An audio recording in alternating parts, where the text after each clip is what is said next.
बने 7 बिंदुओं को 7 नक्षत्र माना जाता है। यह प्रश्न चिन्ह के आकार की आकृति में है। इन्हें सप्तऋषि मंडल के नाम से जानते हैं। यह सप्तमंडल सप्तऋषि को दर्शाते हैं। सबसे पहले बिंदु को कहते हैं ऋषि मरीचि। महर्षि मरीचि परमपिता ब्रह्मा के प्रथम मानस पुत्रों में से एक हैं, जिनकी उत्पत्ति ब्रह्मा जी के नेत्रों से हुई मानी जाती है। नेत्रों से उत्पत्ति होने के कारण उनका नाम मरीचि पड़ा।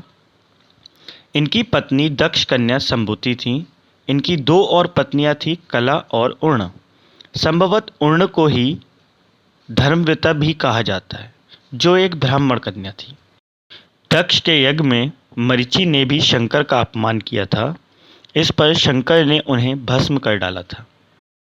उसके बाद जो बिंदु है वो कहलाते हैं ऋषि वशिष्ठ। ऋषि वशिष्ठ राजा दशरथ के कुलगुरु और उनके चारों पुत्रों के भी गुरु थे। ऋषि वशिष्ठ के कहने पर ही राजा दशरथ ने अपने चारों पुत्रों को ऋषि विश्वामित्र के साथ आश्रम में राक्षसों का वध करने के लिए भेज दिया था। ऋषि वशिष्ठ की बाईं ओर जो आपको एक छोटा सा बिंदु नजर आएगा, यह बिंदु ही है अरुंधति। कहते हैं कि सबसे महान कार्य होता है प्रत्येक जीव जंतु और मानस की रक्षा करना। अरुंधति महान तपस्विनी थी। अरुंधति ऋषि वशिष्ठ की पत्नी थी। आज भी अरुंधति सप्तऋषि मंडल में स्थित वशिष्ठ के पास ही दिखाई देती है। ऋषि वशिष्ठ के बाद जो बिंदु दिखाई देता है वही है ऋषि अंगिरस। ऋषि अंगिरस ब्रह्मा जी के मानस पुत्र हैं तथा गुणों में ब्रह्मा जी के ही समान हैं। इन्हें प्रजापति भी कहा जाता है।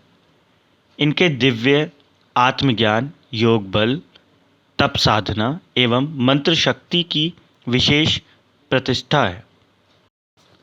इनकी पत्नी दक्ष प्रजापति की पुत्री स्मृति थी, जिनसे इनके वंश का विस्तार हुआ। ऋषि अंगिरसा के बाद जो बिंदु दिखाई देता है वही है ऋषि अत्रि। महर्षि अत्रि ब्रह्मा जी के पुत्र हैं। बताया जाता है जब ऋषि अत्रि अपने आश्रम से बाहर गए थे, तब त्रिदेव अर्थात ब्रह्मा जी, विष्णु जी, महेश जी माता कौशल्या के घर ब्राह्मण के रूप में भिक्षा लेने गए थे, जिन्हें माता कौशल्या ने बालक बना दिया था। माता कौशल्या ने देवी सीता को पतिव्रत धर्म का उपदेश भी दिया था। फिर दाईं ओर की तरफ मुड़ते हुए जो बिंदु आता है वो है ऋषि पुलस्त्य। ऋषि पुलस्त्य के पुत्र का नाम विश्व था।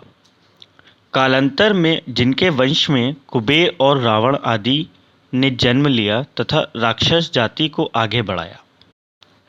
ऋषि पुलस्त्य के बाद जो बिंदु दिखाई देता है वो है ऋषि पुलह। विश्व के 16 प्रजापतियों में पुलह ऋषि का नाम भी आता है। यह भी ब्रह्मा जी के मानस पुत्र माने जाते हैं। इनके जीवन का मुख्य लक्ष्य जगत को अत्यधिक सुख, शांति व समृद्धि दिलाना है। और अंत में आते हैं ऋषि क्रतु। ऋषि क्रतु का नाम है वेदों का विभाजन करना, पुराणों का प्रदर्शन करना और ज्ञान का उपदेश देना। ऋषि पुलह और ऋषि क्रतु के अंतर को अगर हम 5 गुना मिलाकर नीचे की तरफ आएंगे तो वहाँ बसे हैं ध्रुव नक्षत्र। सदा उत्तर में रहने की वजह से उसे ध्रुव नक्षत्र कहा जाता है। इंग्लिश में हम इसे नॉर्थ स्टार के नाम से जानते हैं। बाल्य अवस्था के ध्रुव नक्षत्र अगर उत्तर में बसे हैं तो वृद्ध अवस्था के अगस्त्य नक्षत्र दक्षिण में बसे। अगस्त्य और ध्रुव नक्षत्र हमेशा उसी स्थान पर ही पाए जाते हैं। इन दोनों के बीच में मौजूद आकाशगंगा सतत घूमती रहती है। इस कारण से हमारी धरती अक्ष के ऊपर घूमती रहती है। यह सच है कि सारा जगत भगवान के इर्द गिर्द घूमता रहता है, लेकिन वो हमें कभी नज़र नहीं आ सकता। के अनेक कालों में से उसे 4 काल में छांटते हैं। ऊपर नजर आ रहा पेट के बल सोया हुआ प्रश्न चिन्ह के आकार में बना हुआ सप्तऋषि मंडल हमें वसंत ऋतु में ठीक ऐसे ही नजर आता है। आगे बढ़ते हुए शिशिर ऋतु यानी ठंड के मौसम में हमें सप्तऋषि मंडल कुछ इस प्रकार नजर आता है।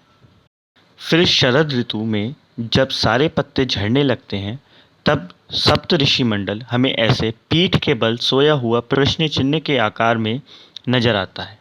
और फिर ग्रीष्म ऋतु यानी गर्मी के मौसम में हमें सप्त ऋषि मंडल ऐसे शीर्षासन करते हुए प्रश्न चिन्ह के आकार में नजर आता है। चाहे जो भी हो, जब हम ये सारे प्रश्न चिन्हों को एक साथ में देखते हैं, हमारे सामने एक विशेष आकृति हमें बनती हुई नजर आती है।